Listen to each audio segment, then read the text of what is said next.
Union, हमारी union, अरे आवाज दो, अरे आवाज दो, मागे आमच्या हक्काचा, अरे मागे आमच्या हक्काचा, अरे कोण म्हणतो देत नाही, अरे कोण म्हणतो देत नाही, या सरकारचं करायचं काय, या सरकारचं करायचं काय, या ईडी सरकारचं करायचं काय, या खोटे सरकारचं करायचं काय, या इंडिया सरकारचं करायचं काय, या एकनाथ शिंदेचं करायचं काय, या अजित पवारचं करायचं काय, या देवेंद्र फडणवीसचं करायचं काय, कोण सब एकच नारा, अरे एकच नारा, अरे एकच नारा. हे आंदोलन सुरू आहे, तर आमची काही ना काही गडबड अशी सुरू होती की ज्याच्यामुळे मी येऊ शकलो नाही. आज तुम्हा सगळ्यांना पाठिंबा देण्याकरता म्हणून मी इथे उपस्थित आहे.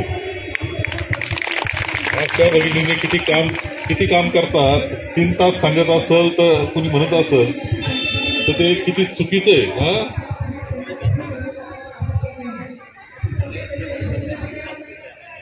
केंद्र सरकार भांडवलदारांचं म्हटलं तर ते काही करते. लाखो कोटी रुपयाचं कर्ज त्यांचं माफ आहे, पण गरिबांना काही मागितलं का नाही, ही वस्तुस्थिती आहे.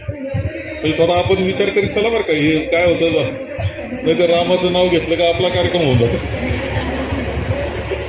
वस्तुस्थिती ओळखली पाहिजे का सरकार कोणत्या काम करतात, ते गरिबासाठी काम करतात का श्रीमंतासाठी काम करतात. शेवटी राजकारण जे असतं ते राजकारण हे गरिबाच्या घरामध्ये 2 घास सुखाची मिळाली पाहिजे, त्यांच्या मुलांचं शिक्षण झालं पाहिजे, त्याची अर्थव्यवस्था चांगली, त्याला राहण्याचं चांगलं घर असलं पाहिजे.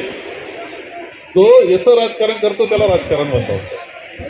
आणि इथे सर्व आहेत, हे सगळे ज्या संघटना आहेत यांचा धर्म कोणता आहे, त्यांचा धर्म आहे मानव धर्म. म्हणजे माणसामध्ये फरक करायचा नाही.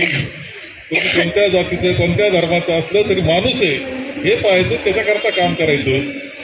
संत गाडगे महाराज काय म्हणायचे माहिती, संत गाडगे महाराज म्हणायचे अरे देव कुठं शोधता. महाराजांच्याच टायमाला म्हटलं, महाराज स्वतः बोलायचे अरे दगडात कुठं देव शोधता. गरिबाच्या जो अडचणीत आहे त्याच्या डोळ्यामध्ये पहा, त्याचे दुःख दूर करण्याचा प्रयत्न करा, तुम्हाला देव भेटल्याशिवाय राहणार.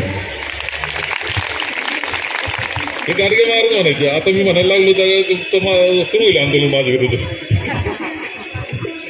खरे आता हे सगळं आहे, तर आपण आपल्याकरता नेमकं सरकार काय करतं मला सांगतो. यामध्ये विचार करत असताना अशा भगिनींनी मी विधानसभेमध्ये मागच्या एकदा मांडलं की तुम्ही अशा कर्मचारी का शब्द वापरता, अशा भगिनी म्हणा ना, त्यांना गट प्रवर्तक भगिनी म्हणा, त्या बहीण म्हणून फिरतायत, सगळ्यांची सेवा करतायत, कर्मचारीऐवजी भगिनी शब्द वापरल्यानं काय बिघडत नाही.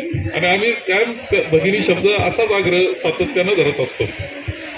खरं ते कोरोनाच्या काळामध्ये तुम्ही केलेलं काम खूपच कौतुकास्पद होतं. म्हणजे लोक कधी कधी त्या तक्रार करतात काय कधी कधी काही घरी गेलं का ते येऊ नका म्हणतो, तुम्ही 100 ठिकाणी फिरताना आमच्या घेता. तर त्या बिचाऱ्या स्वतः जीवाची पर्वा न करता फिरल्या, ही वस्तुस्थिती आहे. आणि खूप सहकार्य, खूप मोठी समाजसेवा तुमच्या हातून घडलेली आहे, हे कोणी नाकारणार नाही. एवढंच नाही तर मी पाहिलं की मी पालकमंत्री म्हणून लातूर उस्मानाबादला होतो आणि तिथं मी बैठका घेतल्या कुपोषित बालकांच्या संदर्भात जे काम तिथल्या अशा भगिनी करीत होत्या. अक्षरशः त्या सांगायच्या कुपोषित बालक शोधणं, तो असेल तर त्याच्यावर ट्रीटमेंट करणं, त्या एवढा असायचा त्यांचा की त्याची जर तब्येत सुधारली नाही त्यांच्या डोळ्याला पाणी यायचं. इतकं मनापासून काम करतं, याच्या बाबतीत माझ्या मनामध्ये बिलकुल संदेह नाही. ही वस्तुस्थिती आहे, तुम्हाला हे स्पष्टपणे सांगतो. आणि विधानसभेमध्ये ते आम्ही सांगत आपल्याला. आणि मग आपलं एक तर आश्वासन दिल्यानंतर मात्र नाही म्हणून पडले, पाळायला तयार नाही, अशी अवस्था. तुम्ही हेलपाटे मारून थकले, मुख्यमंत्री, उपमुख्यमंत्री, आरोग्यमंत्री, तुम्ही आश्वासन देतानीच कशा करता दिलं. तुमच्या अर्थव्यवस्थेचं काय परिस्थिती आहे, अर्थव्यवस्थेची परिस्थिती वाईट आहे असं म्हणावा, त्यांची उधळपट्टी किती चालली हे वेगळं सांगण्याची आवश्यकता नाही. प्रचंड उधळपट्टी नको त्या ठिकाणी खर्च होत असतं दिसत असतो. आणि जिथं गरज आहे, ज्या गरिबाकरता गरज आहे, ज्या खऱ्या अशा तुमच्यासारख्या कर्मचाऱ्याकरता गरज आहे, तिथं मात्र त्यांचा हात आखडताय. हे सरकार काम करतंय कसा, हा महत्वाचा प्रश्न निर्माण झालेला आहे. आज आता आपण परत चर्चा करून सेक्रेटरीशी चर्चा केली. दोन सेक्रेटरी नितीन करण्यांशी चर्चा झाली असेल. ते माझे सेक्रेटरी म्हणून बरेच वर्ष ते राहिलेले. मला सेक्रेटरी म्हणून ते होते महसूल खाता असताना. चांगला परिचय. मी आता बसलो की गाडीतून जात असताना त्यांच्याशी चर्चा करतो. त्यांना सांगतो का मार्ग काढलाच पाहिजे. मुख्यमंत्र्यांना मेसेज टाकतो, उपमुख्यमंत्र्यांना. कारण गंमत कुठे आर्थिक जरी आरोग्य खात्याचा मंत्री म्हटला तरी जाती फाईल अर्थमंत्र्याकडे. कुठं काही असलं का तिथे येऊन अडत असतो. त्यामुळे त्यांना सुद्धा त्याचा तुमचा तीव्र भावना त्यांना कळतो. आणि याच्या व्यतिरिक्त 26 तारखेपासून अधिवेशन सुरू होतं आहे. मी 26 तारखेच्या अधिवेशनामध्ये 26 तारखेला कामकाजाचा भाग तो नाही तसा, परंतु 27 तारखेला तुमच्या वतीतील लक्षवेधी आमची येईल याच्या दृष्टीनं काळजी घेतो. पण सरकारला असं आहे ते कायद्यानं चाललंय का सरकार? वाटतं केंद्र सरकार कायद्याचं घरी सध्या कायदा विधा मोडून खाल्लाय. राज्यघटनेचं कठीण झालंय. लोकशाहीचं काय होणार असं वाटतंय. हीच तर स्थिती. माझा प्रयत्न राहील की लक्षवेधी त्यावेळेस आम्ही टाकू आणि सगळा विरोधी पक्ष तुमच्याकरता उभा राहू. एवढं तुम्हाला या निमित्तानं साधारण प्रयत्न आमचा. आपण कॉन्टॅक्टमध्ये राहू. कारण त्यांचा फोन आहे माझ्याकडे म्हणून तुमचे गेले तर तुमच्याशी कॉन्टॅक्टमध्ये राहता येईल. थोडी लक्षवेधी तयार करत असताना सुद्धा त्याचा ड्राफ्ट जो आहे तो तुम्हाला दाखवावा लागेल मला. कोणातरी एक नंबर मला द्या व्हॉट्सअपवर. आपण माझा नंबर देऊन टाकतो. तो ड्राफ्ट आपण चेक करून घेऊ. कारण चुकीचं काही जाणं नको.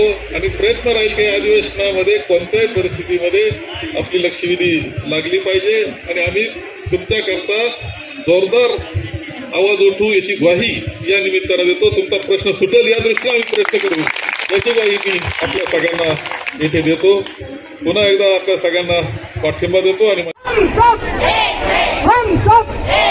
मुख्यमंत्री मुख्यमंत्री आरोग्यमंत्री आणि आरोग्यमंत्री आणि अजित पवार देवेंद्र फडणवीस एकनाथ शिंदे